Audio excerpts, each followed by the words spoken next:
कहानी अंत तक ज़रूर देखें। शनिवार रात तकरीबन 10:30 बजे मैं ऑफिस से घर को बाइक से निकला ही था कि कुछ ही दूरी पर एक लड़की नजर आई। सलवार सूट पहने मदद का हाथ लिए इशारों से मैंने बाइक रोकी तो साथ से ऑटो निकल गया। मैंने कहा जी कहिए। वो गुस्से से बोली मैंने ऑटो को हाथ दिया था, इतनी देर में बड़ी मुश्किल से आया था और आपकी वजह से वो भी निकल गया।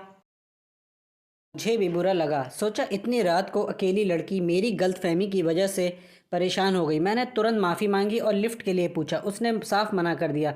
मैंने फिर कहा रात बहुत हो चुकी है और आप अकेली हो, मगर वो तो गुस्साए मूड में थी। मैंने मन में सोचा चलता हूँ यार। फिर सोचा इस वक्त सुनसान सड़क, अकेली लड़की, कहीं कुछ गलत हो गया तो नहीं। मुझे इसकी मदद करनी चाहिए वरना उस अपराध का दोषी मैं भी होऊंगा जो क्योंकि मुझसे अनजाने में हो गया। पता नहीं अब कब ऑटो मिलेगा इसे। मैंने कहा ठीक है, जब तक आपको ऑटो नहीं मिलता मैं यहीं कुछ दूर खड़ा रहता हूँ। चूँकि गलती मेरी है, मेरी जिम्मेदारी बनती है इसकी। वो कुछ नहीं बोली।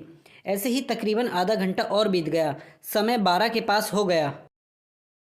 मैंने फिर उससे लिफ्ट के लिए पूछा और कहा अब तक आधा सफ़र तय कर दिया होता। यहाँ खड़ा होने से कोई फ़ायदा नहीं, मगर उसने सुनकर अनसुना कर दिया। अजीब उलझन में था। उसे अकेले छोड़ने पर मन नहीं था। मन में बेचैनी थी मेरी, कहीं कुछ अनहोनी ना हो जाए। फिर सोचा जब मेरे मन में इतनी घबराहट है तो वो तो एक लड़की है और मैं तो उसके लिए अनजान, कैसे विश्वास होगा। आखिर मैं भी एक लड़का हूँ और वो एक लड़की। मुझसे ज़्यादा तो वो मन में डर रही होगी। अचानक मुझे एक उपाय सूझा।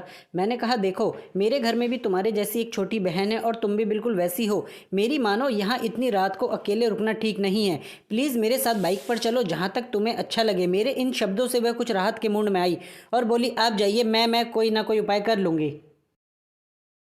मैंने कहा मुझे ही यहाँ रुके 1 घंटा होने जा रहा है।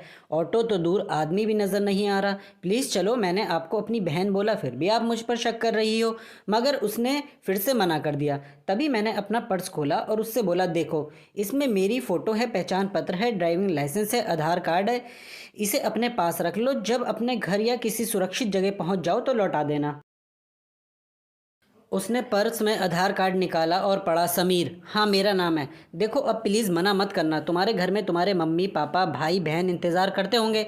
वैसे परेशान तो मेरे मम्मी पापा और बहन भी हो रहे होंगे। अब चलो। यह थोड़ा सा मुस्कुराई और बाइक पर बैठ गई। मैंने पूछा कहाँ है तुम्हारा घर। वो बोली आप चलते रहो, जहाँ लगेगा बता दूंगी। तकरीबन 1 घंटा लगातार बाइक चलती रही। वो कुछ नहीं बोली, लगभग 40 किलोमीटर। अचानक बोली बस बस यहीं रोक दो, और तुरंत एक सड़क से कॉलोनी की ओर जाने वाले रास्ते पर दौड़ पड़ी। चंद मिनटों में वो मेरी आंखों से ओझल हो गई। खैर मन में सुकून था। चलो वह घर के पास तो पहुंच गई। जैसे तैसे घर पहुंचा तो 3 बज चुके थे। पापा बहुत गुस्सा हो रहे थे, मम्मी और बहन भी जाग रहे थे। यकीनन वो सभी चिंतित थे और गुस्सा भी। सो बिना कुछ बताए मैं चुपचाप अपने कमरे में चला गया। अगले दिन रविवार था, सो आराम से सो रहा था। अचानक 11 बजे छोटी बहन ने आकर झंझोरा, भैया उठो, कोई लड़की आई है, उसके मम्मी पापा भी हैं, क्या कोई लफड़ा कर दिया क्या। और हंसने लगी। पापा बुला रहे हैं, नीचे जल्दी चलो। पागल है मैं और लफड़ा, शैतान कहीं की। अचकची नींद में तुरंत बनियान पहने नीचे आया। देखा तो वही रात वाली लड़की और एक अंकल आंटी साथ में थे। यह यहाँ कैसे? इसे तो मैं काफ़ी दूर छोड़कर आया था। इसके घर और मेरा घर तो बहुत दूर। इससे पहले मैं कुछ पूछूं वो उठकर आई और बोली भैया हैरान हो गए ना, मैं यहाँ कैसे? आपका पर्स जिसे आपका पैन कार्ड आधार कार्ड है उसी से पता लेकर मम्मी पापा के साथ आई हूँ। आपने बीती रात मेरी इतनी मदद की और मैंने आपको शुक्रिया तक नहीं बोला, उल्टा आपके ज़रूरी दस्तावेज़ भी ले गई। पहले थैंक यू फिर सॉरी। जैसे आपने कहा था मैं भी आपकी छोटी बहन जैसी हूँ।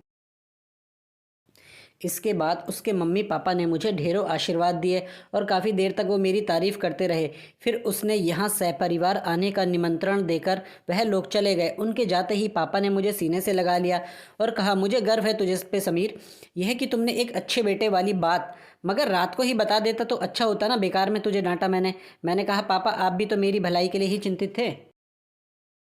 तभी पापा ने एक बार फिर से मुझे सीने से लगा लिया, मगर इस बार मम्मी और छोटी भी आकर मुझसे लिपट गए थे। दोस्तों मुझे मेरे पापा ने एक बात ही समझाई है, अकेली लड़की मौका नहीं जिम्मेदारी होती है।